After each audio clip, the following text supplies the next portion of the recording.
অন্নপূর্ণা ভান্ডারে form fill up করলে কেউ আপনাদের টাকা আপনাদের ব্যাংক অ্যাকাউন্টে পাবেন না। ভুলেও কেউ আপনারা অনলাইনে ফর্ম ফিল আপ করবেন না, এই ধরনের কথাবার্তা চারিদিকে শোনা যাচ্ছে।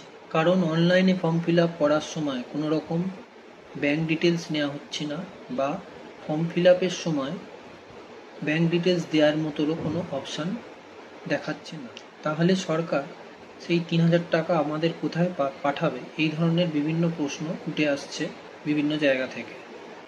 আপনাদের সুবিধার্থে বলে রাখি যে অন্নপূর্ণা ভান্ডারের টাকা সরকারের তরফ থেকে বলা হয়েছিল যে ডিবিটি লিঙ্কের মাধ্যমে দেওয়া হবে, এবং তেসরা জন্য ডিবিটি লিঙ্কের মাধ্যমে কিছু কিছু ব্যাংক অ্যাকাউন্টে টাকা ঢুকেও গেছে। ডিবিটি লিঙ্কের মাধ্যমে টাকা দিতে গেলে কোনো ধরনের আইএফসি কোড বা ব্যাংক অ্যাকাউন্টের প্রয়োজন পড়ে না, এবং আপনার ব্যাংকটি যদি আধারের সঙ্গে লিঙ্ক করা থাকে এবং ডিবিটি লিঙ্কটি থাকে, তাহলে খুব সহজেই আপনার ব্যাংক অ্যাকাউন্টে সেই টাকা ঢোকানো যায়।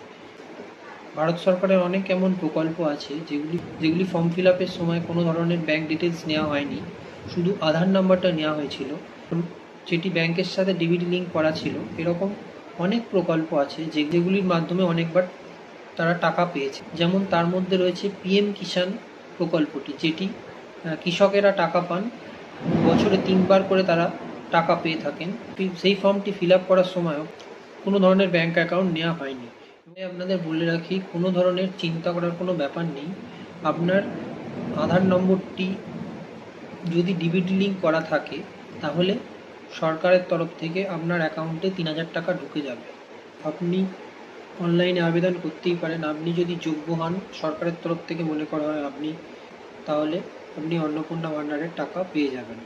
তো আশা করি ভিডিওটির মাধ্যমে আমি আপনাকে বোঝাতে পেরেছি। তাই আপনার যদি ভিডিওটি ভালো লেগে থাকে, তাহলে ভিডিওটি অন্যদের শেয়ার করে দেখার সুযোগ করে দিন। ধন্যবাদ।